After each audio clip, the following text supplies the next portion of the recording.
2019 का सरकार आएगा, हिंदू का हालत ऐसे होगा। वहाँ भी हिंदू जला रहा है, यहाँ भी ममता बनर्जी हिंदू को भगा रहा है। जो बांग्लादेश में हो रहा है, ये बंगाल में भी एक ही हालत है। इसको सुधारने के लिए রাষ্ট্রবাদী সরকার চাই। জয়নগরে এসআইআর আতঙ্কে অসুস্থ বৃদ্ধের মৃত্যুর অভিযোগ। অক্সিজেন নল গুঁজে শুনানিতে গিয়েছিলেন বৃদ্ধ। অক্সিজেনের নল নিয়ে শুনানিতে বৃদ্ধ গিয়েছিলেন, তার মৃত্যু হয়েছে বলে এসআইআর আতঙ্কে আমি এতে কোনো টিপ্পণী করব না। ওটা এসআইআর প্রসেসের মধ্যে কোনো কারণে কেউ মারা যাবেন না এরকম তো হতে পারে না। জন্ম মৃত্যু তো একটা সার্কেল, প্রতিদিনই ঘটে, প্রতি ঘন্টাতেই ঘটে। অর্থাৎ সব জায়গায় রাজনীতি খোঁজার কোনো দরকার নেই। 26-এর ভোটে অশান্তি এড়াতে এখন থেকে প্রস্তুতি নিচ্ছে নির্বাচন কমিশন।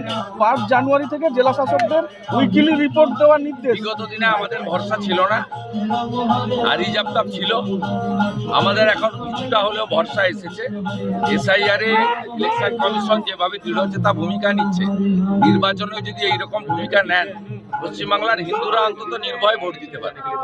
আজকের অনুষ্ঠান নিয়ে আজকের অনুষ্ঠান এটা আমার তো হোমল্যান্ড, এখানে আমি জন্মেছি, এখানে আজকে এই রবিবার এখানে ছিলাম। তাই এখানকার যারা আছেন আমাদের সাধন দোলাই সহ, বিশেষ করে এখানে বহু শিডিউল কাস্ট নেতৃত্ব, এরা দীর্ঘদিন ধরে, এবং এর সঙ্গে সনাতনীরা সবাই যুক্ত আছেন।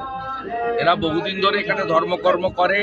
এখানেই শনি মন্দির তৈরি হয়েছে, এখানে প্রত্যেক বছর একাধিক অনুষ্ঠান হয়, দুর্গাপূজা হয়, কালী পূজা হয়। এখানকার মানুষ সনাতন ধর্মকে বাঁচিয়ে রাখার জন্য, সনাতনীদের একজোট রাখার জন্য আমাদের ধর্মকর্ম পালন করেন। আজকে আমি এসে আমি রাধা মাধবকে প্রণাম করলাম, কপাল চন্দনে চর্চিত করলাম, 3 বার প্রদক্ষিণ করলাম হরিবাসরকে, এবং সর্বোপরি আমাদের যে প্রসাদ, যাকে অন্ন বলা হয়, তুলসী দিয়ে গ্রহণ করতে হয়, মহাপ্রভুর প্রসাদ, সেই প্রসাদ বিতরণের কাজে হাত লাগালাম। এর থেকে তো হিন্দু হিসেবে পরম প্রাপ্তি হতে পারে না। আমি একজন হিন্দু, আমার ধর্ম পালন করতে এখানে এসেছি, এবং এই এলাকার মানুষজন বরাবরই নিষ্ঠাবান সনাতন। এরা গীতার যে বাণী আছে সেটা মেনে চলে। ধর্ম রক্ষতি রক্ষিত, ধর্ম আগে, অন্য কিছু করে। আরো ভালো ভালো খবর দেখতে সাবস্ক্রাইব করুন বাংলা হান্টের ইউটিউব চ্যানেল। বাংলা হান্টের আরো খবর দেখতে নজর রাখুন। বাংলা খবর মানেই বাংলা হান্ট।